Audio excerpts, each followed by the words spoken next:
I was wondering the same thing. Hey, Claudia's place. Yeah, they can have it. We got Palms from North. Yeah. What about you? Well, actually, I'm one of those sneaky people that's my conference. But yeah, I did, we did. Yeah. You climbed.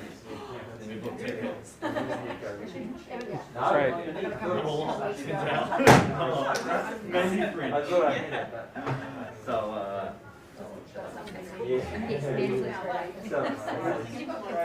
Yeah. Yeah. They were. yeah, my fire alarm Charlie. Charlie's French is pretty good as well. Yeah.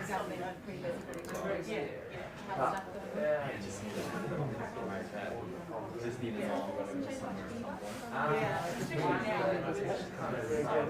Yeah, you need to like pay for the extras that you're looking forward to. Yeah. Yeah, I have high hopes that it was like one center for the whole but I might be able to Yeah.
Well, kia ora koutou katoa, no mai haere mai ki te manatu hauora. Very nice of you to come up today for today's media update. Thank you again. Now, today I'm very pleased to be joined by Dr. Andrew Old here on my left. He has just started this week as the Deputy Director General in charge of the Public Health Agency, and he'll be contributing to today's stand-up, also and including the questions that you'll have. And as I step down at the end of next week from this role, you will see Andrew taking over, fronting the media conversations around COVID on behalf of the Ministry of Health. So I'm going to start today with an updated assessment of where we're at in our current outbreak, and then touch a little bit on the other viruses and illnesses circulating this winter, and of course emphasise the steps that everyone can take, including latest advice around ventilation. I'll hand over to Andrew, who's going to detail some of the changes we will be making to our mortality death reporting, and he'll walk you through those. First, an update on the daily numbers. Today there are 10,772 new community cases of COVID-19, with 788 hospitalisations and 21 deaths to report. So our 7-day rolling averages are for cases 9,858, for hospitalisations 764, and deaths 23. These have all increased over the past week, as you will know. So overall, in recent weeks, we saw rapidly increasing case rates. However, this does seem to have slowed in the last week or so. It's encouraging, but at this point we're treating that with caution. At this stage, we are still expecting further increases in cases and hospitalisations, according to the modelling that our teams have done. So effectively what we've seen in the last week is about a 4.5% increase in case rates over the previous week. Now that compares with a 33% increase the week prior. So again, that rate has slowed. And our case rates and wastewater results do show that the cases are increasing across all regions around New Zealand. Again, our hospitalisation rate for the week to 17 July increased by 28%, so that's quite a significant increase. And nearly 1 in 20 patients admitted to hospital at the moment are returning a positive COVID result. While the initial Omicron outbreak back in March and April was most prominent amongst younger population, the rates are now higher in our older folk, particularly over 65s. So for the week ending 17th July, there was also a significant increase in the number of cases in aged residential care at 793, an increase from 729 the week before. So that was a significant increase, but again, it was slower, quite a bit slower than the increase the previous week. However, overall, these figures reinforce the comments I made last Thursday. That is a significant increase in Omicron cases, a surge driven in particular by the more transmissible BA5 Omicron subvariant, and later this week we will be able to look at what the proportion of cases are that are due to the BA5, but we're fully expecting that will have increased and will continue to do so. This is entirely consistent with what is happening across the Tasman in Australia. I'm sure you're following that, and indeed in many Northern Hemisphere countries, including those that are experiencing heat waves at the moment, so they're not in winter.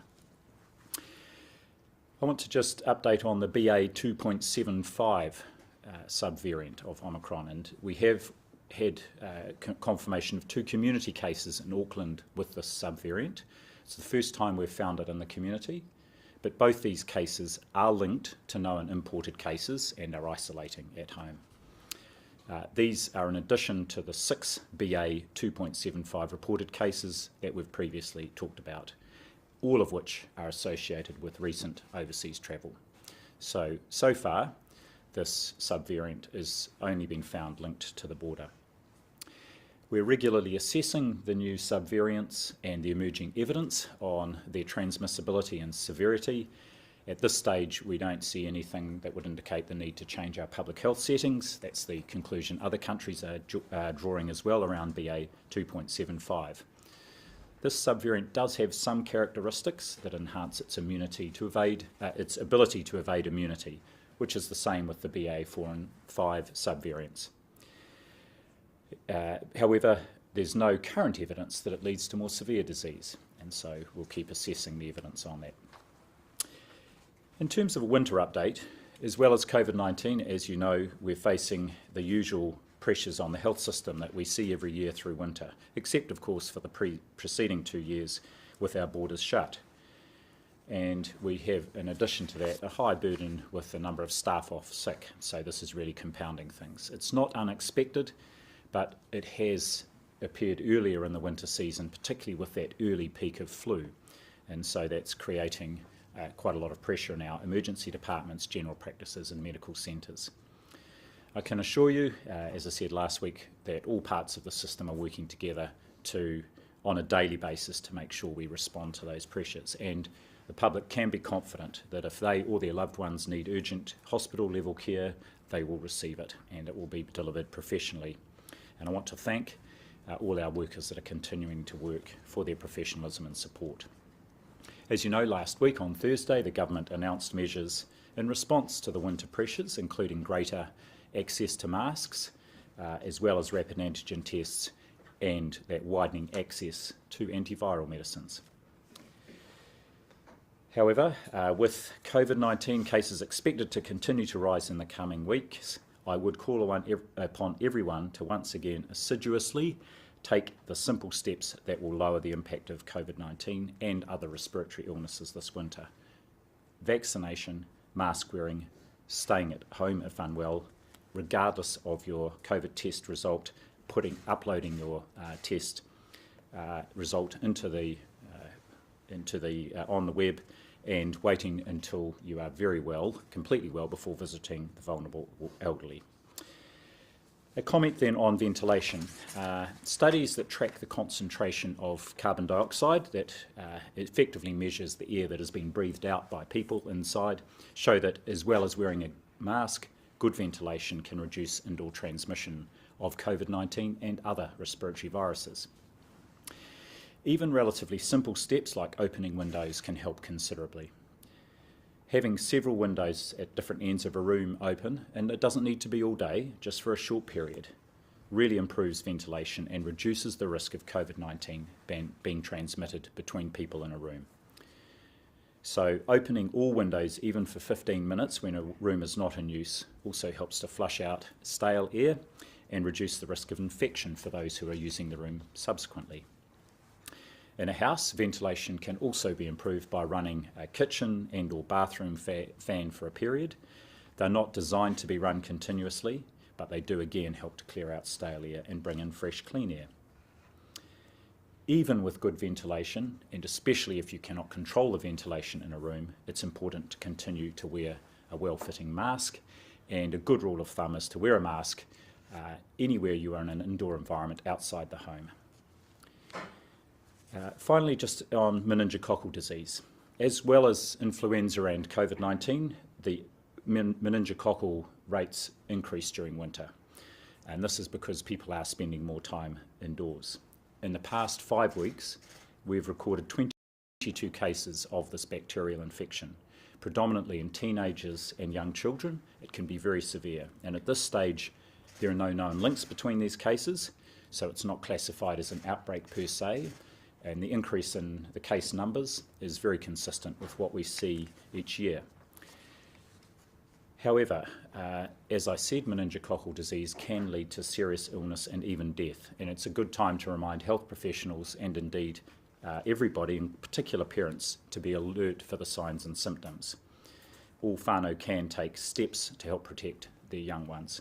So, common symptoms are sudden onset of fever, headache and a stiff neck.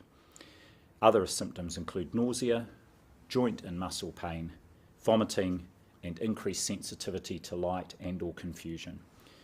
Children or young infants may show different signs or symptoms, and this can include inactivity, irritability and vomiting. If you notice any of these symptoms, and you will see that they are different from the symptoms of flu and or COVID-19 in many respects. The latter have got the fever, yes, but tend to have a runny nose, cough, and sore throat. These are not the symptoms that are typical of meningococcal disease. If you have any concerns, contact your doctor without delay or call Healthline at any hour of the day or night. Early intervention here can be life-saving. I'm now going to hand over to Andrew before making some final remarks, and then we shall open up for questions. Kia ora.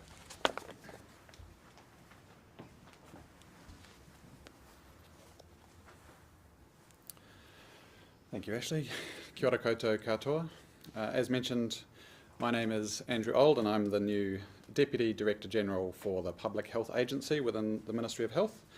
This is just day 2 in the job, and I'm very excited about the opportunities for the newly created agency as part of the wider health reforms.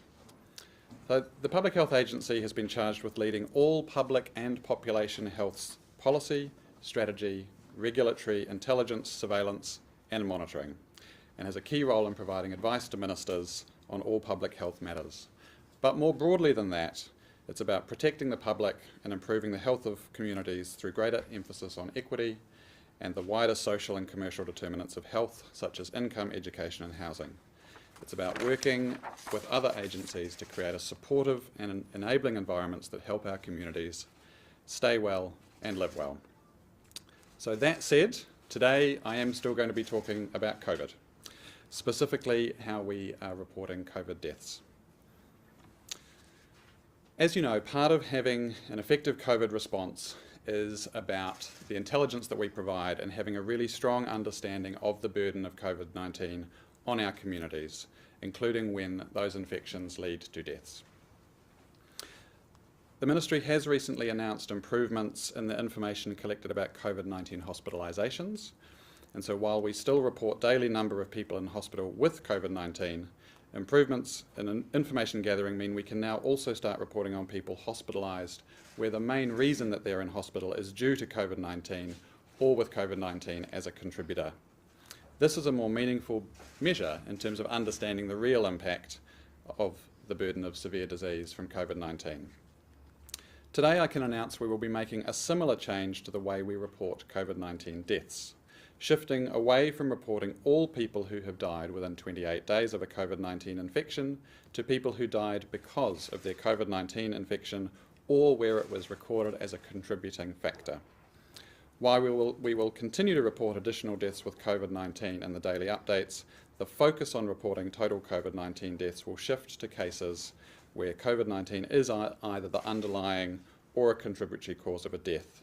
So these are deaths that can be wholly or partly attributed as a better measure of the burden of disease on the community.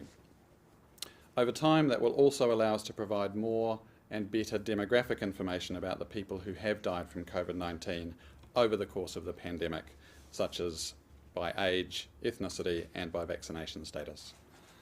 So using that updated approach, that is deaths from COVID-19, as of the 19th of July, we have reported 1,252 deaths, where COVID was either the underlying or a contributing cause of death.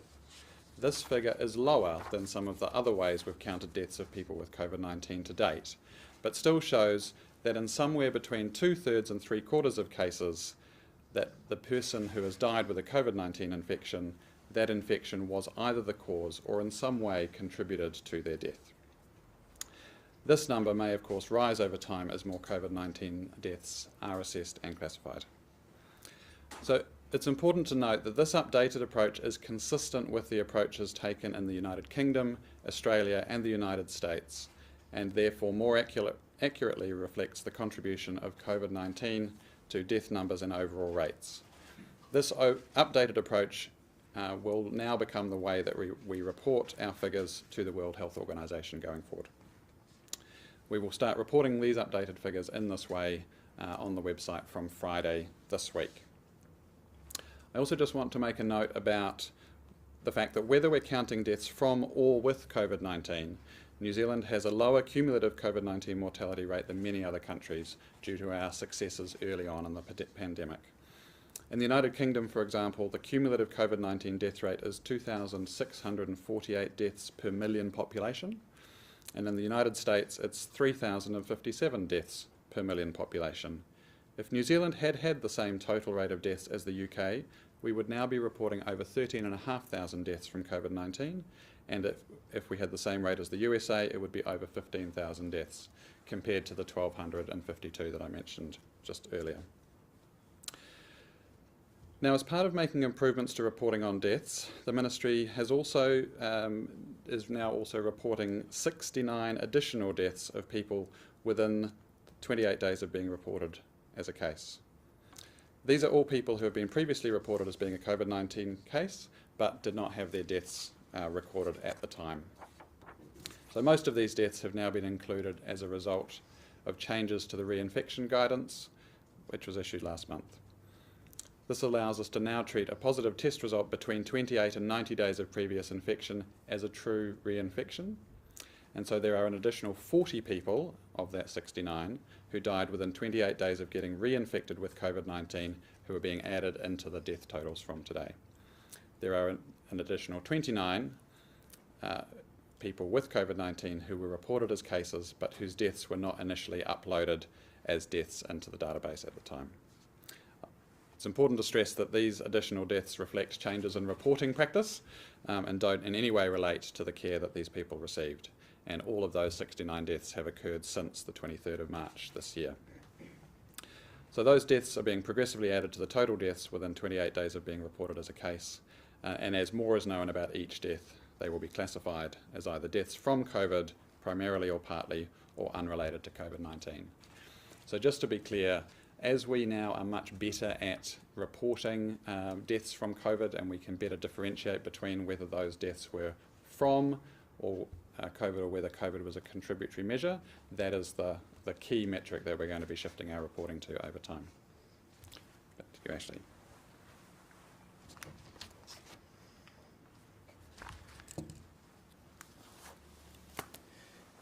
Thanks again, Andrew, and I dare say at Andrew's pōwhiri yesterday morning when I said he was joining me at the stand-up the next day, he thought I was joking initially, but anyway, you'll see that he's more than able to hold his own here. I should say just one of the other reasons why we are confident about moving to reporting deaths in this way is we now have the systems in place to code the deaths within a few days, not within 1 or 2 or 3 months, which is the usual system, and is still the delay that many other countries have. So we will be able to provide in a very timely way that categorisation of deaths. So a final comment for me. Our response to COVID-19 to date, since February 2020, has relied on everyone's willingness to take the steps needed to protect not just themselves but others, and in particular our vulnerable populations. That willingness to do this, to act for others, remains our greatest strength this winter, and I want to finish by paying a huge thanks to the many people who are already doing so every day. Happy to take questions. Mr. Bloomfield, why did it take so long? Any particular events or activities that are driving this increase in cases? Not specifically, and we've found right through the pandemic that a lot of transmission happens in households and places, of course, where people are in close contact. I'm thinking about the like weekend socialising, the big rugby matches and the like. Not specifically. I mean, what we do know, and this will, I'm sure, be your experience, is that there is infection that is widespread in the community. And so rather than particular places, of course, it's thinking about how do we make sure that wherever people are going, they are safe, and hence the measures that we've outlined and reinforced. I know there aren't any gathering limits at the moment, but what is your advice regarding gatherings, large conferences, events, things like that? Well, I would certainly encourage those who are organising gatherings to think very carefully about what measures they can put in place to protect people, and in particular to place a very high expectation on people who are invited not to attend if they're unwell or if they're recovering and are still symptomatic. So in particular, for my part, for example, this evening I have a formal farewell, which was going to be quite a large event. We've now gone for a much smaller, modest event with no food and drink. Everyone will be wearing masks, and a large number of people that were invited will be joining by Zoom. So I hope they'll join by Zoom to see that. So I think this is the time, it's this next 6 weeks as we go through winter. Everyone knows the things that will help reduce the transmission of COVID-19, and for those who are organising events, widespread use of masks is incredibly helpful. There was a question over here, I'll come back to you then. So why has it taken so long to get that system right for coding the deaths? I mean, we're obviously 2.5 years or so into this. Actually, that system's been in place for some months, and one of the reasons we're shifting the reporting now is that the WHO has changed its request of us in terms of our reporting. And secondly, we also just wanted to give plenty of notice about why we were doing it. I should say, and Andrew has said this, and just to reiterate, we will still continue to report the number of all deaths within 28 days on our website, but the number we will be highlighting each day will be the one that is the deaths where COVID was the cause or a contributing factor. And when it comes to the infection prevalence survey, can you just explain exactly how that works and what the antibody testing will measure, and how many Kiwis might be contributing to that? Well, I'll do my best on this. So there are two different prevalence surveys. The first will be a survey that is rolled out over 6 months with around 1,000 New Zealanders each week invited to participate and report on symptoms and their experience of symptoms that could be due to COVID. And so that will be a cumulative number of people over 6 months. And this is to report on what and give us an idea of what the actual prevalence of COVID-19 is in the community at different points in time, in fact on a weekly basis through that 6 months. The other survey, which is the seroprevalence one, will just test a number of people at a point in time and that's a blood test, to look at the antibody levels in their blood, and that will give us an indication of just how many people have got antibodies so immunity to COVID-19, either from the vaccine and or from infection. So two different surveys, both are well developed and nearly ready to start rolling out in the next few weeks. And also, with schools struggling with staff illnesses at the end of last term, what's your advice as they prepare for another winter term? Well, what we have seen is that schools that put in place the measures, the very simple measures that we've talked about here, particularly use of masks, are the ones that have managed to reduce infection amongst staff and students. And our strong advice has been, and masks have been distributed to schools to help support this, is particularly for that first 4 weeks of this next term, to consider, and strongly recommended, but to consider asking all students and staff to use masks for that first 4 weeks, and masks are being provided to support that. It's not compulsory, but it's a strong recommendation. The Prime Minister is Just lastly, sorry, is this possibly your last presser with us? Let's see. Yes, I don't usually find out till much closer to the time, so let's see. But anyway, Ben, and then I'll come to you, Mark. The Prime Minister has referred to 3 key parts of the toolkit around protection: mask wearing, vaccines, isolations. Is there any discrepancy between Ministry of Health advice and the government's current settings on mask wearing? Because it seems obscene that we would tolerate this level of hospitalisations and deaths when plainly there are more mask wearing that could be happening. There is no difference in the advice we're providing and the current settings, and in fact I've just read some updated advice from my team this morning that confirms the current advice that we're putting up. And just remembering that even under Orange there is a number of settings where masks are required to be worn. So the issue is not about whether masks are compulsory or not, the issue is about whether people are wearing them. And that's why last week's announcements put a big focus on wider distribution of masks so that we can be sure we're doing everything we can to support people to use them. So I can certainly say on mask wearing, the current settings are fully consistent with our advice. So the judgment is that you just can't make people wear masks anymore. You just lead a horse to water sort of stuff. Well, as I say, there are still a number of settings where masks are required to be worn, and I can observe over this last weekend that I saw high compliance in the settings I was in where masks are required to be worn, not 100%, but we are also aware from our surveys that people know what those settings are, and that there's a high degree of awareness, and still, in my view, a high, and I hope even higher degree of compliance with that. And just on vaccines, vaccine uptake has slowed considerably. Is there more that can be done to encourage New Zealanders to be vaccinated? Well, we're doing everything we can, and we have seen, of course, an uptake in vaccination with the opening up of the 4th dose.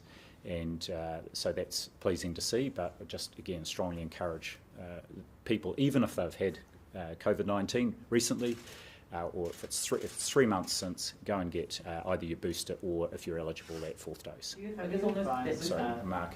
Quick follow-up, but do you have figures on the booster uptake for the second one? Yes, we do have figures, and we can make those available afterwards, no problem. Have you advised ministers or the Ministry of Education that masks should be required again in schools for those first 4 weeks? And if not, why not? If there's such a compelling case that people should be using them, why not require it? We were asked to relook at that, and we did, working closely with our Ministry of Education colleagues, and we have settled on the advice I've just explained, that actually for where we are at the moment, and also in addition to providing the masks, which were announced a couple of weeks ago, 3 weeks ago, that have gone out to schools, strengthening our recommendation, so a very strong recommendation that schools do this, and many are, and our recommendation is that they all look at and requiring mask use for that first 4 weeks of the next term. Last week you showed sort of modelling and said that we would need to see a sort of immediate change in behaviour to start to bend the curve in a favourable way. From what you've seen since, have we been successful at that so far? Well, as I commented, numbers have slowed down in the last few days without any increase in the test positivity rates. However, I think that would be a long bow for me to say that it was what we announced last Thursday, so I don't think we can draw any conclusions from that. What I would say is that if we want that to actually be a real peak and case numbers to drop again, that if people do the actions that we talked about last Thursday and reiterated today, that will make a difference, I'm confident. Talking more broadly about when New Zealand is at kind of in the pandemic, 10 is kind of crisis mode, 1 is like we don't have to worry. How would you describe where we're kind of at? Okay, well, I can probably bench this against how well I'm sleeping, benchmark this against how well I'm sleeping. Look, I think what we all need to be cognizant of every day is there is still a global pandemic. And it's not just what's happening in New Zealand, it's what's happening globally. And the context globally is that we're still seeing the development of these ever more transmissible variants or subvariants, and that there could become a time where one of those is actually more severe than perhaps Omicron is. And we need to absolutely keep our wits about us.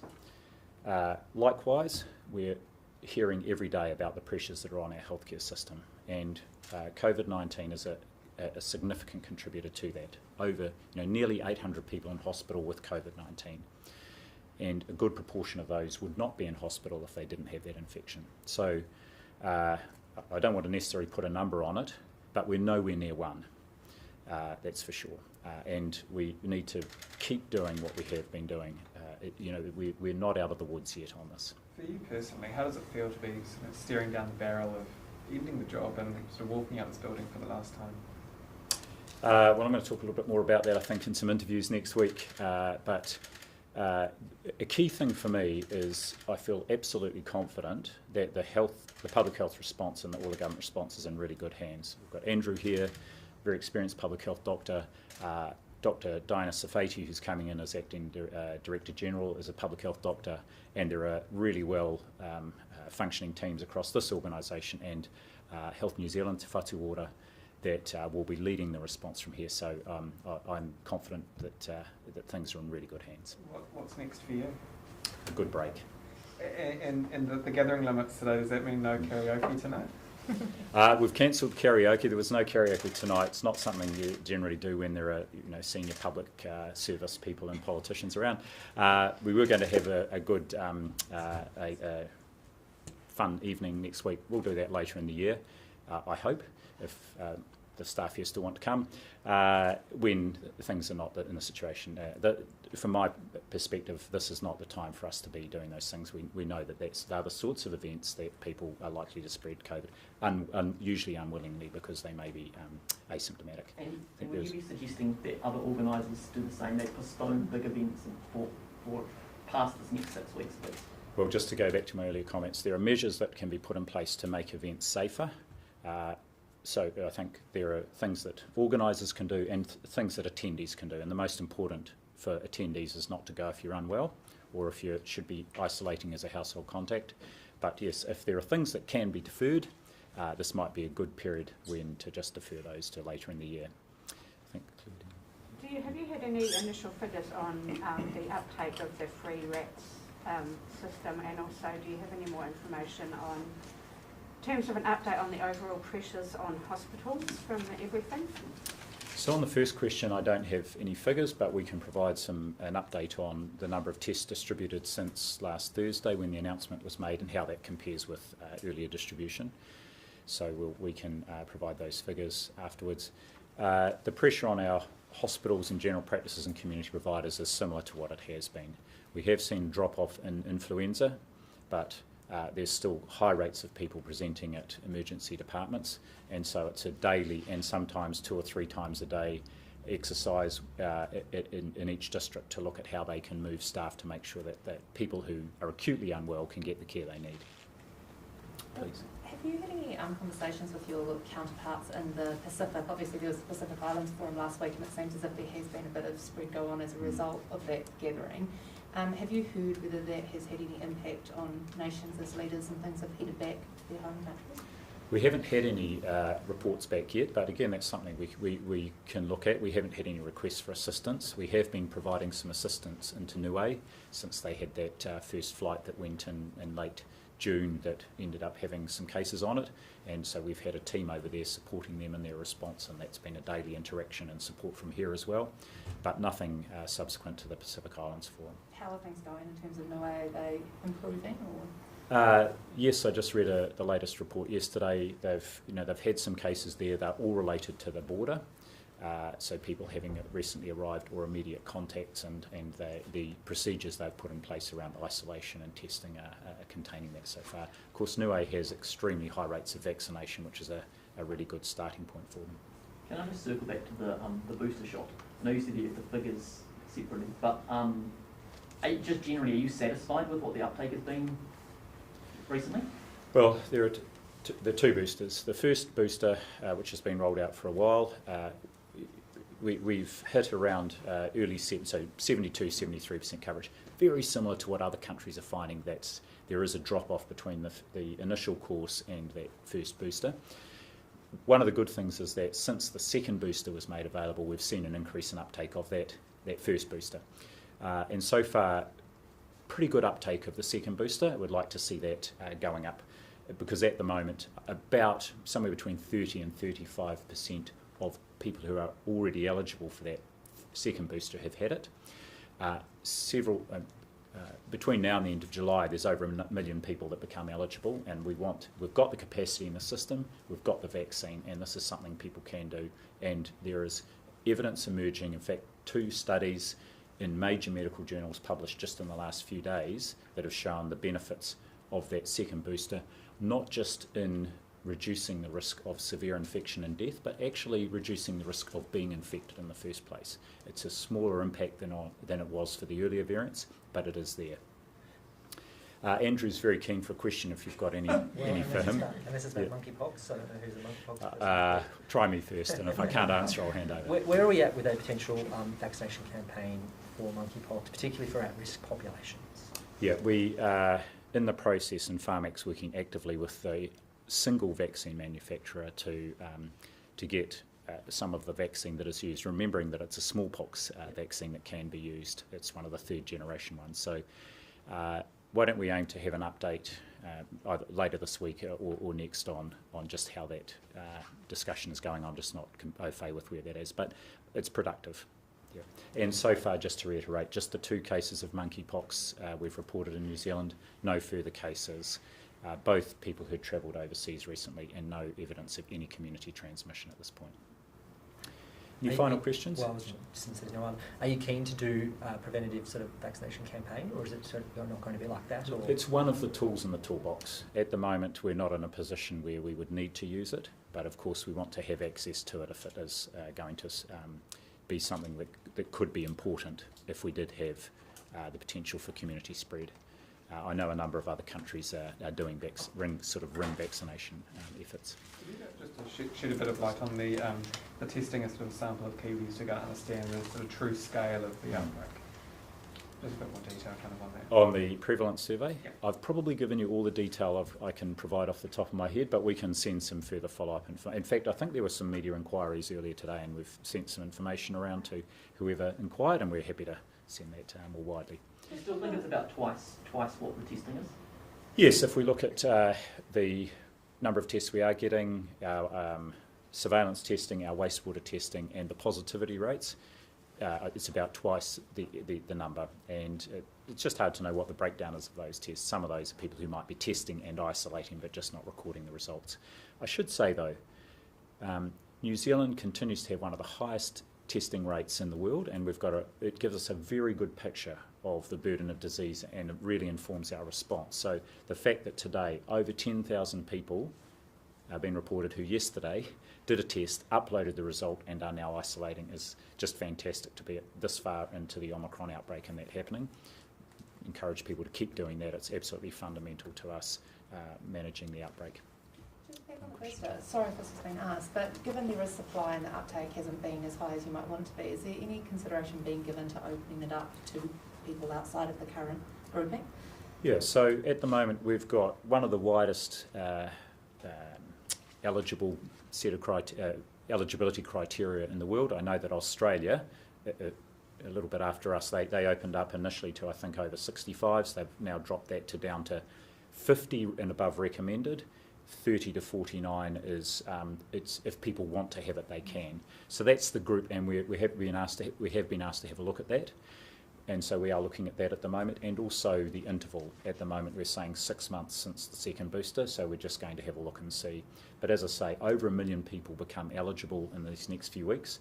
The more important thing, because they are the people who are at higher risk, is that those people get vaccinated as soon as possible after they become eligible. And do you anticipate that you might make a decision around that 30 to 49-year-old age group? Well, we will give advice. Government will make the decision, but it may well be within the next couple of weeks if that's something to do.